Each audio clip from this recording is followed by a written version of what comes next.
I'm going to be building the solder iron heat controller, and in this video I'm going to quickly jump through some of the steps where we did and what we did. This is basically the kit setup. You've got the PC board makeup there, and you've got with that comes the plugs and the accessories. There's some cap tire and all the wire and all the solder wire, of course, that you need as well. Then of course there's the components that you will use, but in this bag that you see there is two PC boards. There are two PC boards, a professionally made one and a blank one that you can do with the press and peel method. And of course, if you like it, you can then make your own one. There's the press and peel, and the press and peel is heat transferred onto the blank PC board. Blank PC board, of course, is pre-drilled according to the layout already as you would like it to have it, and it's exactly the same layout as it would be for the professional one. Of course, when you transfer, you have to put it face down. See that the layouts are exactly the same. All right, but for today's exercise, we're going to be using this factory built PC board, and we're going to be building the solder iron heat control. So that's the story of that as far as that is concerned. Of course, I can't remember a single word I said yes, so that's fine. We'll skip over all of this. All right, so I'm going to go and wait for it to go forward. Of course, when we supply our kits, we always give you all the extras there with the plug and all the components and everything there. So that'll be from Gryffen.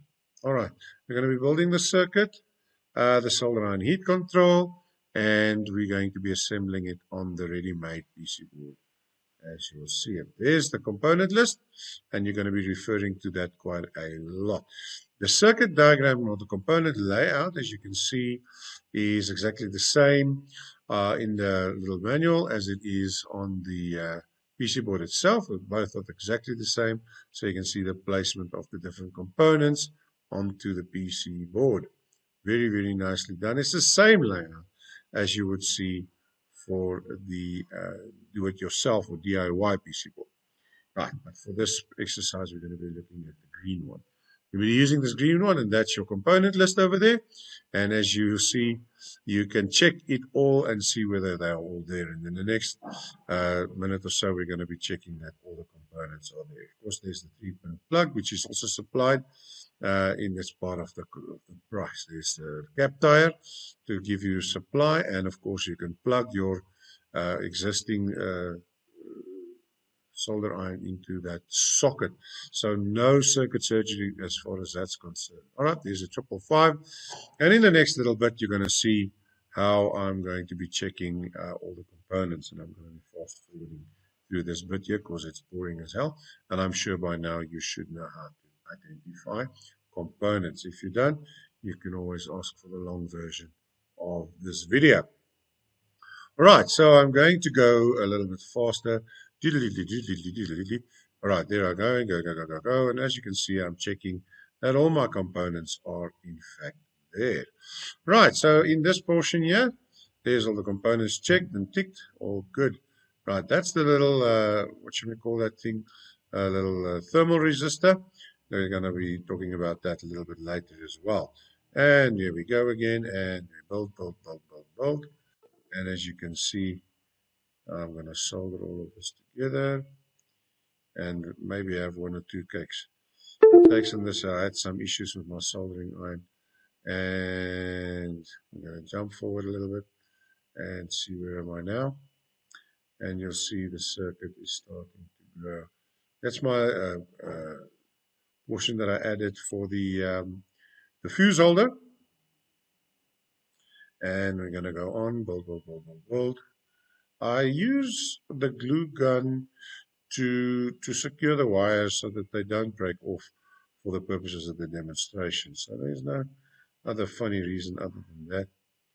And there we go. I'm going to put all the components in now. Chuff. There we go. And let's go see if I can find the spotty where they are in. Right, the teacher can show you all the rest. I'm just going to, let's see where we are now. There's another portion there. And as you can see, there's a PC board starting to grow. And that's not really nice. I'm going to jump forward a little bit. There's some more components being placed. And I feel and so. Look, I use the Uncle G 1, 2, 3 method, which is 3 basic steps. The one is to apply the heat. The second is to apply the solder and let it flow. And the third one is to let it go. So that's the Uncle G 1, 2, 3. You're going to hear me work that. Uncle G 1, 2, 3. And there's the thermal resistor again. I'm going to jump forward a little bit. Here we go. I'm putting on the fuse. Things are starting to take shape a little bit, as you can see there.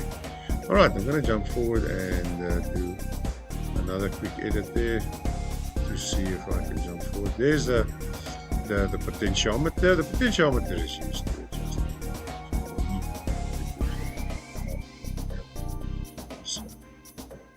Right, so let's do this one here. Start recording. So I'm going to go out of this one and just go escape. There we go. That's it. Right, so I'm going to go up to the next one, which I can use this one, and I'm going to play this one as well. Alright, so what I did here was by this time I finished it, and I started talking, and I didn't realize that the audio wasn't on. So I'm talking up a storm here while I'm busy building, and I'm talking about how I'm building it.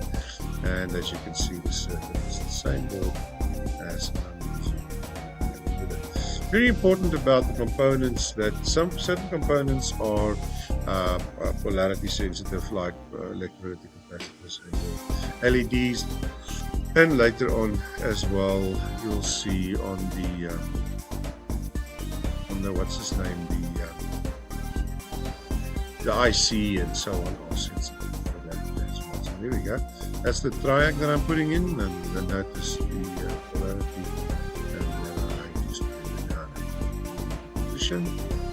Use also to get it into place. Turn it over and solder it, and I'm going to jump all forward. There we go. That's it. Being soldered, and then the next step is the IC. Notice that the IC is also polarized, which will also teacher about how to place the IC, the 555 type IC. Right, so there we go. I've got it in, I turned it over. Now I'm going to solder it and check it out with Uncle G 1, 2, 3, 1. Heat 2, solder it 3, take it away. There we go. 1. And this is real time. That's how good it is. Practice. There we go. 555 all sorted out. So there we go. That's the last few bits and pieces that I've been put together. And as you can see, the piece of solder that I've got left is much less now, but it's enough to solder the whole circuit diagram.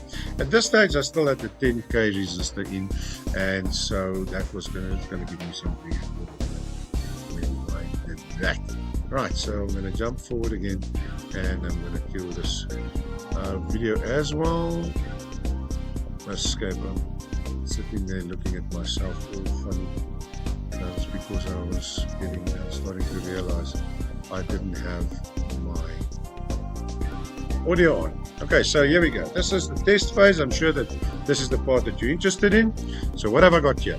Here you can see is the built PC board. I glued it up so that everything don't break off, you know, that these wires break off. This is the plug with the crocodile clips on there, some crocodile clips on there.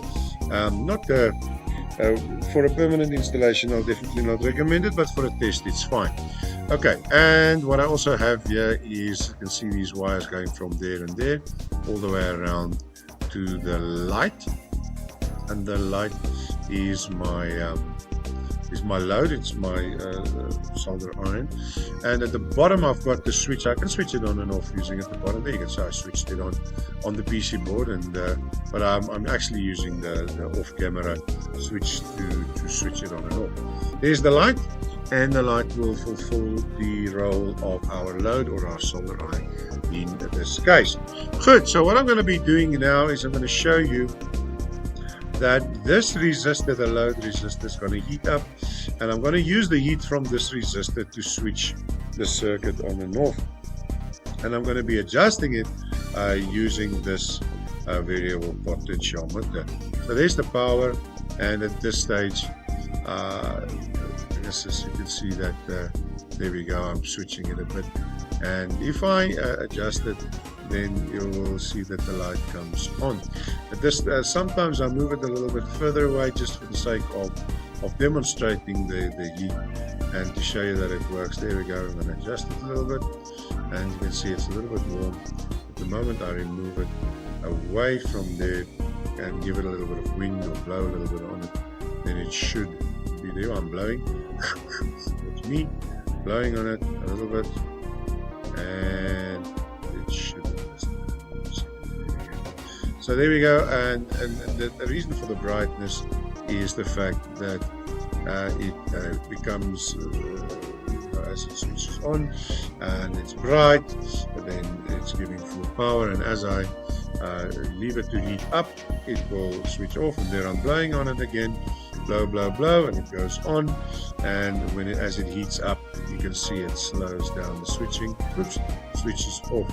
So it's all about that little component there that I'm touching at the moment, and what it does is it senses the temperature, and if I take it closer to the heat source, the resistor, it will stay hotter for longer, and if I take it away, it will cool down quicker, but it all depends on how. Here I'm blowing on the thermistor again, and it's a bit hot, so I've moved it away. I'm going to blow on it again, and there we go, it switches on. And when it switches on, this LED goes on as well, and as that switches off, the LED also switches on. Alright, so the basic operation is that this is a Schmidt trigger that basically senses the level of the voltage across the resistor, and as that is adjusted, then the sensitivity is adjusted as well. And now I think at this stage I've got it also on a nice one that switches on, and then as it heats up, it will switch off again, and then as it cools down, it will switch on. It uses that. There we go, it went switched off, and as I blow on it, it will cool down. There I go, I'll blow on it, and it switches on again. So this is the solder iron heat control as it is in the pad for 2020. All I did was I added a fuser switch and an LED indicator circuit, and like I said, so anything larger than a 15K is fine. It does get quite hot, the indicator circuit, because it's too hot. Okay, so that's the story from my side. I hope you enjoyed the video, and if you want to know more, send us a mail, or at the website www.gryffen.co.za as the videos progress. Have a nice one.